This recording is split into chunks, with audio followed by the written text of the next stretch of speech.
Fala galerinha, beleza? Professor Beraldo na área para mais uma aula de biologia. Galera, para você que está querendo arrebentar aí nos seus vestibulares, para você que está querendo estudar pra caramba, vem comigo, vamos nessa, vamos estudar junto, porque eu tenho certeza que eu vou te ajudar muito nas suas dúvidas de biologia. Então bora para aula, pessoal.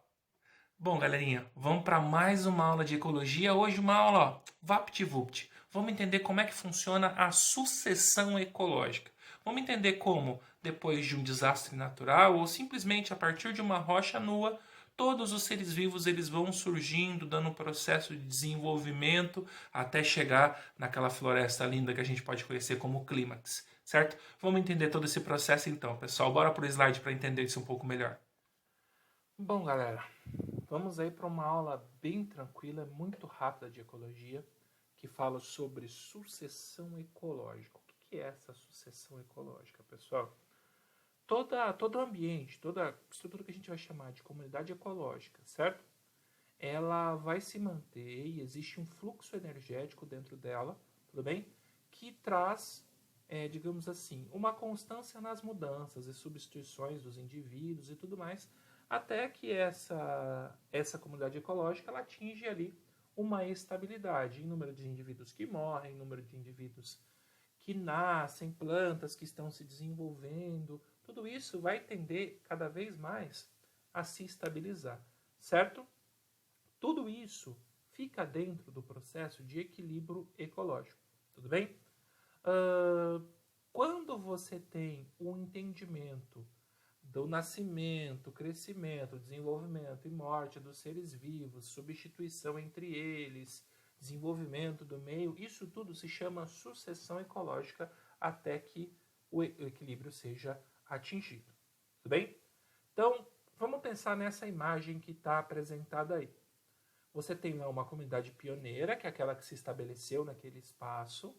Depois esta foi sendo substituída e dando espaço a uma outra comunidade que agora é chamada de intermediária. E por último, essa também intermediária foi cedendo espaço e deu local para uma comunidade que agora é chamada de clímax. Tá? Esse processo de passagem entre um grupo que é chamado de pioneiro, outro que é chamado de intermediário e outro que é chamado de clímax é a sucessão ecológica propriamente dita. O que muda na interpretação da sucessão ecológica é como ou onde e por que essa comunidade pioneira se estabeleceu nesse determinado espaço, certo? Mas o que seria essa comunidade pioneira? Qual que é as suas características? O que seria essa comunidade intermediária? O que seria essa clímax? A comunidade pioneira ela é formada basicamente por plantas rasteiras, que são as mais resistentes possíveis aos ambientes com baixa quantidade de nutrientes, pouco, solo pouco rico, iluminação mais constante, ambientes que a gente pode chamar de ambientes mais hostis, certo? A função da comunidade pioneira é depositar matéria orgânica naquele espaço e permitir que as próximas etapas da sucessão ecológica aconteçam. Tudo bem? O segundo grupo são as comunidades que a gente chama de intermediária, geralmente formada por plantas arbustivas e herbáceas.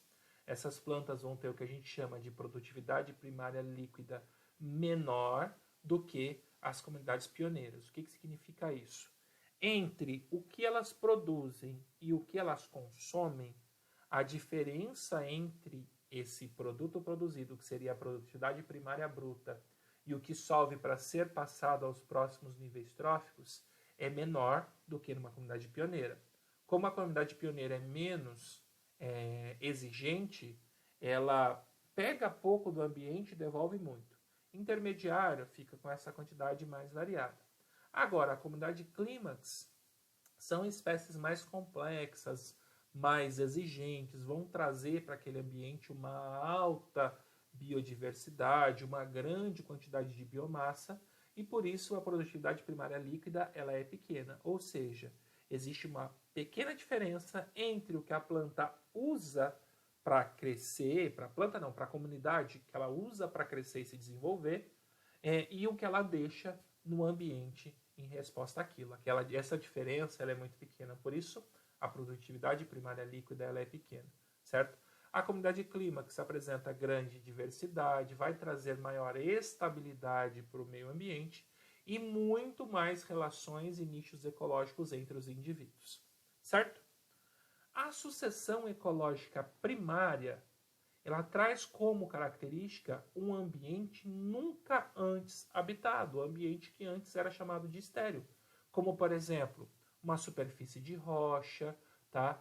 Rochas vulcânicas espalhadas. Tudo isso faz com que todo o processo de produção do solo, depois deposição dos primeiros vegetais, que são as comunidades pioneiras, e depois as intermediárias e as clímax, se dê em um processo de tempo muito maior. Exemplo, a gente tem lá uma rocha nua, uma exposição de uma rocha nua, tá? Essa rocha vai sofrer com muitos intemperismo, vai se fragmentar, intemperismo, fragmentação, e vai formar as primeiras camadas de solo, completamente inorgânico, tá? Nessa superfície inorgânica se depositarão os primeiros indivíduos, que são os líquens. Os líquens que crescem sobre essas rochas ajudam na sua particulação, porque eles liberam uma substância chamada ácido liquênico, e o ácido liquênico vai ajudar a particular essa rocha, tudo bem? Esses líquens vão morrer e vão começar a dar origem à primeira estrutura orgânica daquele solo, tá? Então tinha inorgânica, que são os fragmentos de rocha, e orgânica agora, que são os líquens mortos. E aí novos líquens se estabelecerão, novos indivíduos se estabelecerão, até que a comunidade pioneira começa a aparecer, que são as pequenas gramíneas e arbustos muito pequenos. Depois aparecerão as comunidades intermediárias e, por último, as comunidades clímax. O que vocês precisam lembrar? Que a sucessão primária se inicia em um ambiente nunca antes habitado. Tudo bem?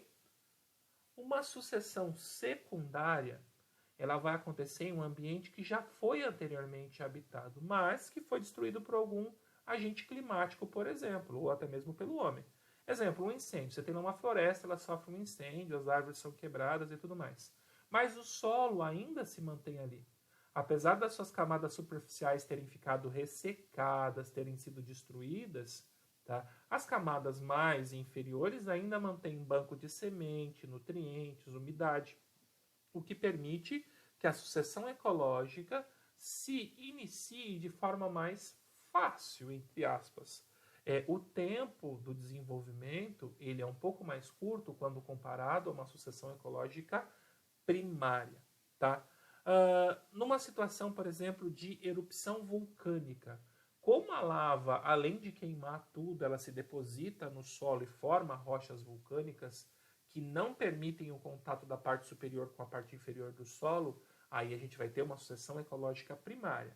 Mas um grande incêndio que mata todos os vegetais, resseca a parte superficial do solo, vai gerar uma sucessão ecológica secundária, certo? Espero que vocês tenham entendido isso aí, pessoal. É tudo muito rapidinho, mas vale a pena investir um tempo estudando isso, porque sempre cai no Enem nos vestibulares, certo? Até mais, galerinha. E infelizmente chegamos ao fim de mais uma aula de biologia, galera. Espero que vocês tenham entendido tudo aí que foi passado. Se por um acaso não entender, para um pouquinho o vídeo, volta, vai com calma, vai no seu tempo. Não precisa ter pressa. Assiste o conteúdo de novo, faz as suas anotações e arrebenta, moleque. Um abraço do professor Beraldo e até a nossa próxima aula.